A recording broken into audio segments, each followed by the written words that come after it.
श्रीमद्वाल्मीकि रामायण अरण्य कांड अध्याय 15। पंचवटी के रमणीय प्रदेश में श्रीराम की आज्ञा से लक्ष्मण द्वारा सुंदर पर्णशाला का निर्माण तथा उसमें सीता और लक्ष्मण सहित श्रीराम का निवास। नाना प्रकार के सर्पों, हिंसक जंतुओं और मृगों से भरी हुई पंचवटी में पहुंचकर श्रीराम ने उद्दीप्त तेज वाले अपने भाई लक्ष्मण से कहा, सौम्य, मुनिवर अगस्त्य ने हमें जिस स्थान का परिचय दिया था, उनके तथाकथित स्थान में हम लोग आ पहुंचे। यही पंचवटी का प्रदेश है। यहाँ का वन प्रांत पुष्पों से कैसी शोभा पा रहा है।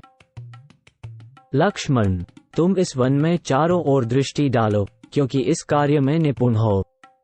देखकर यह निश्चय करो कि किस स्थान पर आश्रम बनाना हमारे लिए अच्छा होगा। लक्ष्मण, तुम किसी ऐसे स्थान को ढूंढ निकालो जहां से जलाशय निकट हो, जहां विदेह कुमारी सीता का मन लगे, जहां तुम और हम भी प्रसन्नता पूर्वक रह सकें, जहां वन और जल दोनों का रमणीय दृश्य हो तथा जिस स्थान के आसपास ही समिधा, फूल, कुश और जल मिलने की सुविधा हो। श्री रामचंद्र जी के ऐसा कहने पर लक्ष्मण दोनों हाथ जोड़कर सीता के सामने ही उन ककूत्स्थ कुलभूषण श्रीराम से इस प्रकार बोले, काकुत्स्थ, आपके रहते हुए मैं सदा पराधीन ही हूँ। मैं सैकड़ों या अनंत वर्षों तक आपकी आज्ञा के अधीन ही रहना चाहता हूँ। अतः आप स्वयं ही देखकर जो स्थान सुंदर जान पड़े, वहाँ आश्रम बनाने के लिए मुझे आज्ञा दें। मुझसे कहें कि तुम अमुक स्थान पर आश्रम बनाओ। लक्ष्मण के इस वचन से अत्यंत तेजस्वी भगवान श्रीराम को बड़ी प्रसन्नता हुई और उन्होंने स्वयं ही सोच विचार कर एक ऐसा स्थान पसंद किया जो सब प्रकार के उत्तम गुणों से संपन्न और आश्रम बनाने के योग्य था।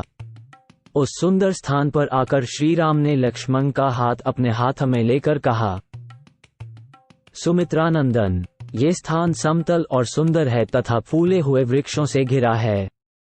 तुम्हें इसी स्थान पर यथोचित रूप से एक रमणीय आश्रम का निर्माण करना चाहिए। ये पास ही सूर्य के समान उज्ज्वल कांति वाले मनोरम गंधयुक्त कमलों से रमणीय प्रतीत होने वाली तथा पद्मों की शोभा से संपन्न पुष्करिणी दिखाई देती है। पवित्र अंतःकरण वाले अगस्त्य मुनि ने जिसके विषय में कहा था, वह विकसित वृक्षावलियों से घिरी हुई रमणीय गोदावरी नदी यही है। इसमें हंस और कारंडव आदि जल पक्षी विचर रहे हैं। चकवे इसकी शोभा बढ़ा रहे हैं तथा पानी पीने के लिए आए हुए मृगों के झुंड इसके तट पर छाए रहते हैं। ये नदी इस स्थान से न तो अधिक दूर है और न अत्यंत निकट ही। सौम्य, यहाँ बहुत सी कंदराओं से युक्त ऊंचे ऊंचे पर्वत दिखाई दे रहे हैं, जहाँ मयूरों की मीठी बोली गूंज रही है। ये रमणीय पर्वत खिले हुए वृक्षों से व्याप्त हैं। स्थान स्थान पर सोने, चांदी तथा तांबे के समान रंग वाले सुंदर गैरिक धातुओं से उपलक्षित ये पर्वत ऐसे प्रतीत हो रहे हैं मानो झरोखे के आकार में की गई नीले, पीले और सफेद आदि रंगों की उत्तम श्रृंगार रचनाओं से अलंकृत हाथी शोभा पा रहे हों। पुष्पों, गुल्मों तथा लता वल्लरियों से युक्त साल, ताल, तमाल, खजूर, कटहल, जलकदम्ब, तिनेश, पुन्नाग, आम, अशोक, तिलक, केवड़ा, चंपा, स्यंदन, चंदन, कदम, परनास, लकुच, धव, अश्वकर्ण, खैर, शमी, पलाश और पाटल, पाड आदि वृक्षों से घिरे हुए ये पर्वत बड़ी शोभा पा रहे हैं। 16-18 सुमित्रानंदन, ये बहुत ही पवित्र और बड़ा रमणीय स्थान है। यहाँ बहुत से पशु पक्षी निवास करते हैं। हम लोग भी यहीं इन पक्षीराज जटायु के साथ रहेंगे। श्रीराम के ऐसा कहने पर शत्रुवीरों का संहार करने वाले महाबली लक्ष्मण ने भाई के लिए शीघ्र ही आश्रम बनाकर तैयार किया। वो आश्रम एक अत्यंत विस्तृत पर्णशाला के रूप में बनाया गया था। महाबली लक्ष्मण ने पहले वहां मिट्टी एकत्र करके दीवार खड़ी की, फिर उसमें सुंदर एवं सुदृढ़ खंभे लगाए। खंभों के ऊपर बड़े बड़े बांस तिरछे करके रखे। बांसों के रख दिए जाने पर वो कुटी बड़ी सुंदर दिखाई देने लगी। फिर उन बांसों पर उन्होंने शमी वृक्ष की शाखाएं फैला दी और उन्हें मजबूत रस्सियों से कसकर बांध दिया। इसके बाद ऊपर से कुश, कास, सरकंडे और पत्ते बिछाकर उस पर्णशाला को भलीभांति छा दिया तथा नीचे की भूमि को बराबर करके उस कुटी को बड़ा रमणीय बना दिया।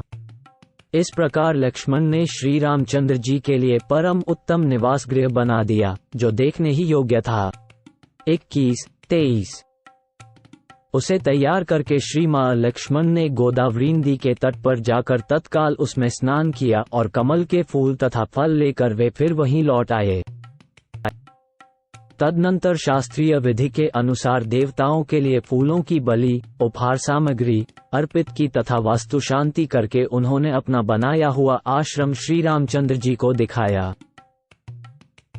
भगवान श्री राम सीता के साथ उस नए बने हुए सुंदर आश्रम को देखकर बहुत प्रसन्न हुए और कुछ काल तक उसके भीतर खड़े रहे। तत्पश्चात अत्यंत हर्ष में भरकर उन्होंने दोनों भुजाओं से लक्ष्मण को कसकर हृदय से लगा लिया और बड़े स्नेह के साथ यह बात कही, सामर्थ्यशाली लक्ष्मण, मैं तुम पर बहुत प्रसन्न हूँ। तुमने यह महान कार्य किया है, उसके लिए और कोई समुचित पुरस्कार न होने से मैंने तुम्हें गाढ़ आलिंगन प्रदान किया है। लक्ष्मण, तुम मेरे मनोभाव को तत्काल समझ लेने वाले, कृतज्ञ और धर्मज्ञ हो। तुम जैसे पुत्र के कारण मेरे धर्मात्मा पिता अभी मरे नहीं हैं, तुम्हारे रूप में वे अब भी जीवित ही हैं। लक्ष्मण से ऐसा कहकर अपनी शोभा का विस्तार करने वाले सुखी श्री रामचंद्र जी प्रचुर फलों से संपन्न उस पंचवटी प्रदेश में सबके साथ सुखपूर्वक रहने लगे।